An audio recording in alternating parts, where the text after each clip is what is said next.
Voilà, bonjour à tous. Merci d'avoir répondu à l'invitation aujourd'hui et d'être nombreux pour cette première édition de la Bazo Academy en Wallonie. Alors, j'attends qu'on me redescende mon écran, donc je ne sais pas, petit problème technique, donc on va commencer dès que possible. Voilà. Merci à nouveau d'être venus. En fait, de Bruxelles et des quatre coins de la Wallonie. Ça fait plaisir vraiment de voir que vous avez tous répondu à l'appel. Ici, aujourd'hui, à Liège, on a de la chance, il fait beau. C'est le premier jour d'ouverture de la foire, si vous voulez passer un petit peu de temps l'après-midi dans la ville. Et donc, l'objectif vraiment de la Bazo, c'était de pouvoir proposer annuellement une formation pour la prise en charge de l'obésité, qui était à destination surtout des médecins en formation. Mais finalement, on voit que tout le monde a répondu à l'appel et je pense que c'est important puisqu'on sait bien que l'obésité, il y a vraiment une prise en charge multidisciplinaire.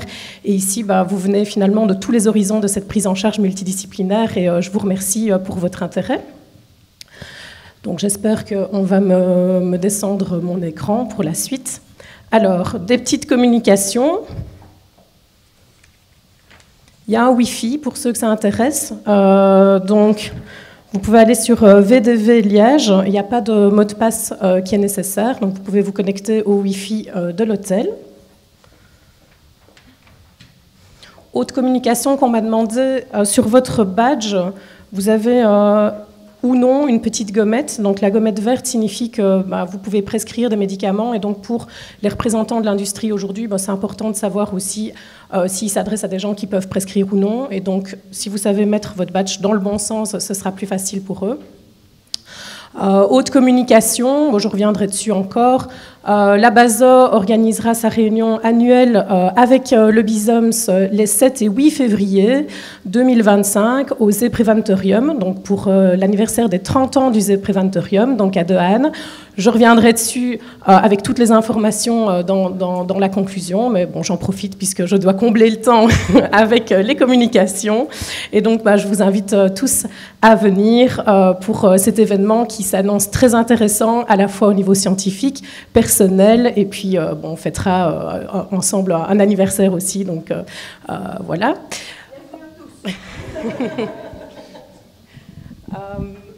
Et sinon, pour ceux qui ne le sont pas encore, vous marquez votre intérêt aujourd'hui dans l'obésité, dans la prise en charge de l'obésité.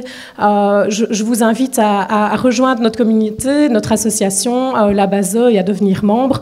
Je vous montrerai également une dia avec les différentes informations de rejoindre. Vous pouvez rejoindre via le site web. On mettra un QR code aussi pour devenir membre. On compte déjà 150 membres et ça ne fait que grandir d'année en année. Et donc, on serait ravis d'accueillir des nouveaux membres dans notre association. Voilà, c'est parti. Merci pour votre patience. Donc, bienvenue à tous. Merci pour votre présence aujourd'hui, de tout cœur de la part de la Bazo. Comme je vous ai dit, on a plus que finalement 80 inscrits et vous voyez que les participants, c'est vraiment de toute la prise en charge multidisciplinaire de l'obésité. On a des médecins généralistes, pédiatres, endocrinologues, des chirurgiens, on a des diététiciens, des kinés, des psychologues et des représentants de l'industrie. Donc merci à tous pour votre présence aujourd'hui. Donc voilà le programme. Donc après cette brève introduction, on abordera ensemble comment faire un bilan chez un patient avec une obésité. Ensuite, le professeur Beaulois vous parlera de la communication, comment communiquer de manière respectueuse autour du sujet.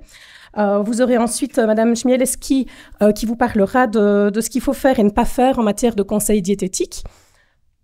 On fera un petit break. On se retrouvera avec Monsieur Botson qui vous parlera de tout ce qu'il faut faire et ne pas faire en matière de conseils de kinésithérapie. Le professeur Jean-Paul Thyssen abordera ensuite le traitement médicamenteux de l'obésité. Le docteur Pitot, le traitement chirurgical de l'obésité. Et on terminera avec le docteur Chasseur pour le suivi au long cours après un traitement médicamenteux ou chirurgical. Je tiens à remercier vraiment les sponsors qui sont présents aujourd'hui pour leur participation. C'est grâce à eux également que cet événement a pu être réalisé aujourd'hui et je les en remercie de la part de la Bazo. Je vous ai dit, voilà le mot de passe pour vous connecter au Wi-Fi. Il y a un certificat de participation qui vous sera remis à la fin de la journée au bureau d'accueil.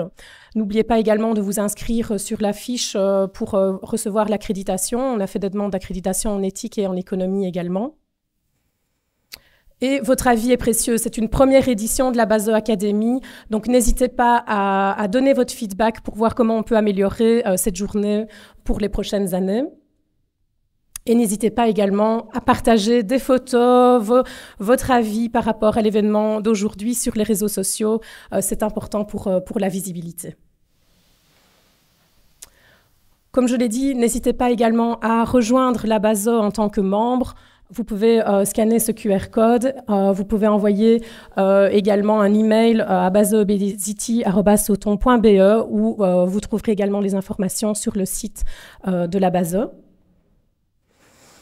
On vous souhaite une formation riche en apprentissage et en échange aujourd'hui et nous vous remercions encore pour votre présence.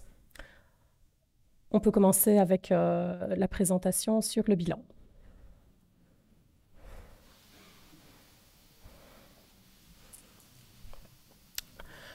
Voilà, donc, premier topo, on a décidé d'aborder le bilan en fait, d'un patient qui souffre d'une obésité. Quels sont les points clés de l'anamnèse, de l'examen clinique, du bilan biologique. Juste, voici mes conflits d'intérêts. Je pense que si vous êtes présents aujourd'hui, c'est que vous en êtes tous conscients. La prévalence de l'obésité ne fait qu'augmenter. On peut vraiment parler actuellement de pandémie au niveau du monde. Et voici la dernière couverture du Lancet du début du mois de septembre qui dit que la prévalence de l'obésité a triplé depuis 1975 et on projette plus d'1 milliard de patients souffrant d'obésité d'ici 2030. Donc clairement, c'est quelque chose qui nous concerne tous.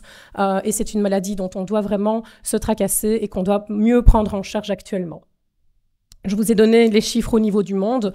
En Belgique, la dernière étude d'enquête de santé de la Sensano montre que l'indice de masse corporelle moyen du Belge adulte est en augmentation. Actuellement, en 2018, on était déjà à 25,5 kg par mètre carré d'indice masse corporelle moyen. On sait que ces valeurs sont encore en augmentation sur la dernière enquête de santé dont on n'a pas encore les résultats, mais on sait bien que ça augmente. Près de la moitié de la population belge est en surpoids et on a quasi 16% de la population adulte en obésité. Les chiffres atteindraient peut-être même 20% maintenant d'après la dernière enquête. Et c'est quelque chose qui concerne également nos jeunes. Et je remercie les pédiatres également d'être présents aujourd'hui parce que leur prise en charge est également extrêmement importante. L'obésité, et maintenant on s'entend à bien le dire, c'est vraiment une maladie, ça doit être reconnu comme une maladie chronique et c'est défini par une accumulation excessive de masse grasse qui peut impacter la santé. Tous les termes ont de l'importance, c'est vraiment quelque chose qui peut impacter la santé et quand on regarde des définitions de l'EASO ou du Canada, c'est bien ce qu'on s'entend à dire. C'est une maladie chronique. Il y a des rebonds, il y a une reprise de poids, il y a une rechute. C'est vraiment cette adiposité, cet excès de masse grasse qui va impacter la santé. On sait vraiment que cette accumulation de tissu adipeux qui est dysfonctionnelle, qui va vraiment engendrer toutes les comorbidités, toutes les complications associées à l'obésité. On en cite actuellement plus de 200 associés à l'obésité, que ce soit au niveau cardiovasculaire, respiratoire, neurologique, psychosocial, immunologique, endocrinien, gastro-intestinal, musculo-squelettique, génito-urinaire. Et évidemment, on sait que l'obésité augmente également la prévalence des cancers. L'obésité tue aussi. Donc, on estime que pour un IMC entre 30 et 35 kg par mètre carré, l'espérance de vie va être réduite de 3 ans et qu'au-delà de 40 kg par mètre carré, l'espérance de vie est même réduite de 8 à 10 ans. Et on sait que pour chaque 5 kg par mètre carré d'IMC plus élevé, il y a un risque accru de mortalité, principalement lié aux comorbidités associées à l'obésité. Donc pourquoi traiter l'obésité? Parce qu'on sait qu'une perte de poids, même entre 0 et 5%, peut déjà améliorer les comorbidités associées à l'obésité. Et pour des pertes de poids plus importantes, on peut vraiment agir sur toutes ces associations et toutes ces pathologies associées à l'obésité qui diminuent l'espérance de vie. Alors avec la BASO, on a développé un petit folder d'algorithmes en fait de prise en charge pour le médecin généraliste, qui est également disponible gratuitement sur le site de la BASO. Et je vais un petit peu revenir là-dessus pour vous dire un petit peu les points clés justement de l'anamnèse, de comment faire un examen clinique et un bilan biologique et des examens complémentaires quand on se retrouve face à un patient atteint d'obésité à la consultation.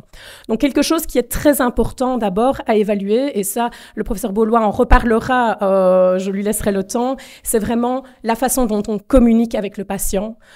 L'obésité est beaucoup trop stigmatisée actuellement, les gens n'osent pas en parler, certains professionnels de la santé n'osent pas en parler non plus, mais il faut vraiment savoir communiquer sur le sujet et puis voir également quelles sont les attentes et les motivations du patient. C'est quelque chose d'abord primordial quand on a quelqu'un qui souffre d'obésité face à soi à la consultation. Alors à l'anamnèse, c'est important de poser le contexte. Comment a évolué le poids? Depuis quand est-ce qu'il y a un problème de poids? Quand ont eu lieu les prises pondérales, quels ont été les éléments favorisants dans l'histoire du patient, est-ce qu'il y a déjà eu des échecs auparavant par rapport à certaines prises en charge, est-ce qu'il y a eu des tentatives antérieures, des régimes, des prises de médicaments, une chirurgie, tout ça est important de mettre en place quand on interroge le patient, comment a évolué le poids, depuis quand est-ce que ça dure, d'essayer quand on a un patient de récupérer les courbes de croissance déjà pour voir dans l'enfance si on était déjà face à un patient qui souffrait de surpoids ou d'obésité, ou si c'est quelque chose qui est apparu plus tard dans la vie, après le mariage, après les grossesses, c'est souvent ce qu'on entend également, un divorce, etc. Le contexte familial est important, il faut savoir quel est le soutien autour du patient, est-ce qu'il y a des antécédents dans la famille, tout ça peut évidemment influencer la prédisposition génétique, et on sait que l'environnement est également important. Comme je l'ai dit, les tentatives antérieures de perte de poids, je vous ai dit, l'obésité, c'est une maladie chronique, il y a des rebonds, et donc souvent, on est face à des effets yo-yo où beaucoup de patients ont essayé de perdre du poids, et puis ont repris plus. Et donc, c'est important également de pouvoir voir ce qui a déjà été fait, et pourquoi est-ce qu'on est face à un échec de ces tentatives antérieures, et puis évidemment, d'évaluer la situation socio-économique du patient. Bon, ça ne fonctionne pas pour la suite. Est-ce qu'il y a moyen peut-être d'appuyer? Merci. Alors, le mode de vie est également important. Quel est le comportement alimentaire? Est-ce que c'est quelqu'un qui mange des volumes importants? Est-ce que c'est quelqu'un qui grignote? Est-ce que c'est quelqu'un qui a du craving? Est-ce que c'est quelqu'un qui se relève la nuit? Est-ce qu'il y a des problèmes de troubles du comportement alimentaire, de boulimie, d'anorexie? Donc, c'est vraiment important de poser les questions et de savoir quel est le comportement alimentaire du patient. Quel est son niveau d'activité physique? Est-ce que c'est quelqu'un qui est sédentaire? Une question vraiment très basique. Tout le monde a un smartphone maintenant sur soi. On sait évaluer le nombre de pas de la personne sur la journée et ça nous donne déjà un peu un indicateur en fait, du niveau d'activité physique. Je suis surprise de voir parfois que j'ai des patients qui font moins de 500 pas par jour. Donc, en fait, c'est vraiment un bon indicateur du niveau de sédentarité ou d'activité physique. Le sommeil, on sait que le sommeil impacte fort également l'obésité, merci, et qu'on recommande quand même d'avoir des cycles de sommeil de 7 à 8 heures, et que si ce n'est pas le cas, ça augmente le risque d'obésité. Comment est-ce que le patient régule ses émotions et quelles sont d'autres assuétudes, les assuétudes du patient, tabagisme, alcool. Enfin, il est également important de détecter les répercussions psychiques et somatiques, la qualité de vie du patient, son image corporelle, est-ce qu'il y a des signes de dépression, d'angoisse, est-ce qu'on est face à des risques de troubles alimentaires, quel est le soutien social du patient, et puis également de déjà essayer de dépister des comorbidités associées à l'obésité, est-ce qu'on a déjà des signes d'apnée du sommeil, est-ce qu'il y a des ronflements, des apnées, une somnolence, céphalée, de l'asthénie en journée, etc. Ça ne marche plus, donc il va falloir... Également, à l'anamnèse, ce qui est important, c'est d'évaluer si le patient a des médicaments potentiellement obésogènes.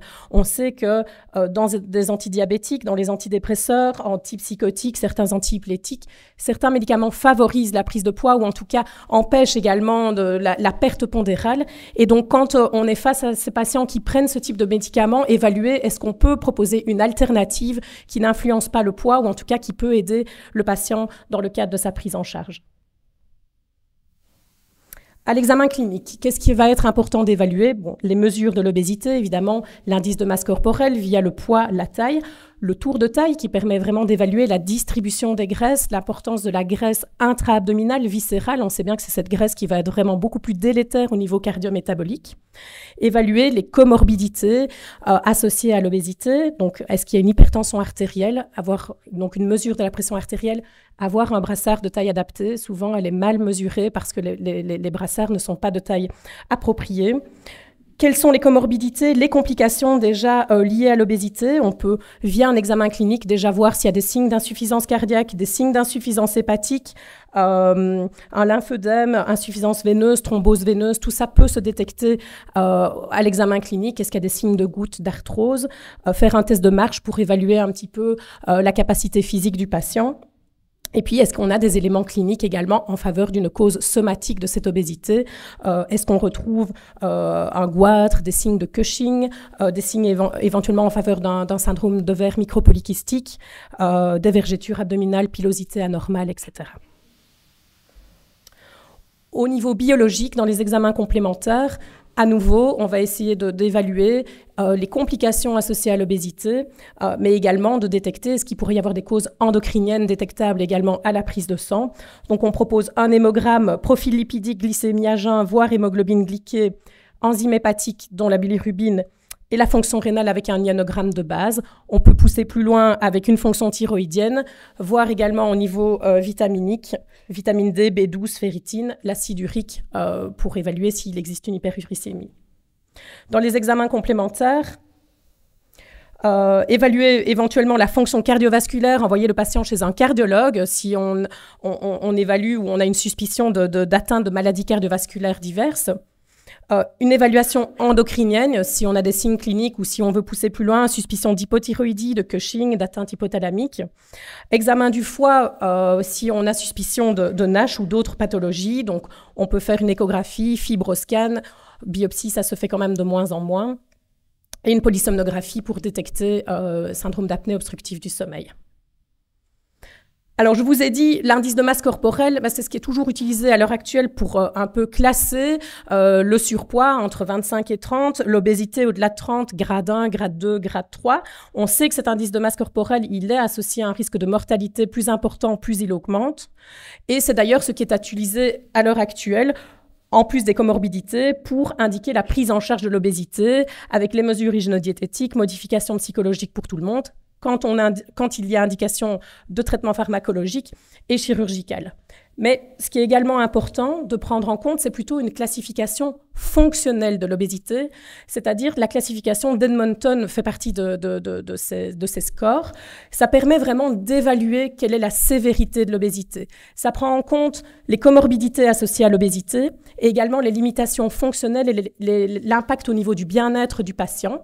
Et donc, en fait, vous évaluez chaque item, les facteurs de risque, comorbidité, limitation fonctionnelle, altération du bien-être, et vous voyez que si vous vous retrouvez dans un des stades, votre score de EOSS sera dès lors le stade le plus élevé qui correspond à l'évaluation. Et donc ça permet vraiment de vous donner vraiment plus une idée de l'impact et de la sévérité de l'obésité sur le patient lui-même. Et ce qui est important également, c'est qu'il y a une étude qui a démontré que si on va classer ces patients selon leur score d'Edmonton, en fait, on va mieux prédire la mortalité que si on se base uniquement sur l'IMC. Et donc, je pense que c'est quelque chose qui est important à intégrer également dans sa pratique. C'est pas uniquement d'intégrer finalement le degré d'obésité sur base d'un IMC, une mesure d'obésité, mais d'également évaluer la présence des comorbidités et l'impact de cette obésité sur la santé. Et d'ailleurs, dans l'algorithme de prise en charge, on utilise ce score, en tout cas on propose d'utiliser ce score d'Edmonton pour voir si il y a peu d'impact, on peut rester dans une prise en charge de première ligne, mais par contre, si on a déjà un impact sur la santé, on conseille que les patients soient alors référés à un centre spécialisé de prise en charge de l'obésité. Voilà, donc sur base de ce bilan initial, je pense qu'on peut obtenir beaucoup d'informations sur quelles sont les causes, quels sont les facteurs prédisposants à cette obésité, quelle est la motivation du patient, quelles sont les comorbidités associées. Et en intégrant toutes ces données, on peut alors proposer une prise en charge qui sera adaptée vraiment à chaque patient. Et ce sera l'objectif du reste de la présentation, c'est de vous présenter cette prise en charge pour chaque patient. Je vous remercie pour votre attention.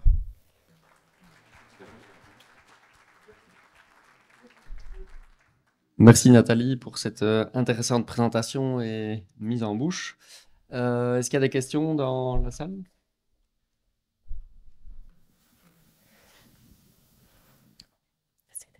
Merci beaucoup. Nathalie, je voudrais faire quand même un petit commentaire pour l'hypothyroïdie. Je suis désolée, mais ça devient vraiment dramatique. Je vois des enfants arriver qui sont déjà sous traitement. On fait croire que c'est l'hypothyroïdie, or ça ne l'est pas. Les parents viennent et disent, bah non, moi je commence à parler de la prise en charge alimentaire, tout ça, et on me répond non, c'est l'hypothyroïdie. Et je vois des jeunes enfants qui arrivent à 50, 75, 100 gamma d'L-thyroxine. Ça ne change pas le problème, on perd énormément de temps.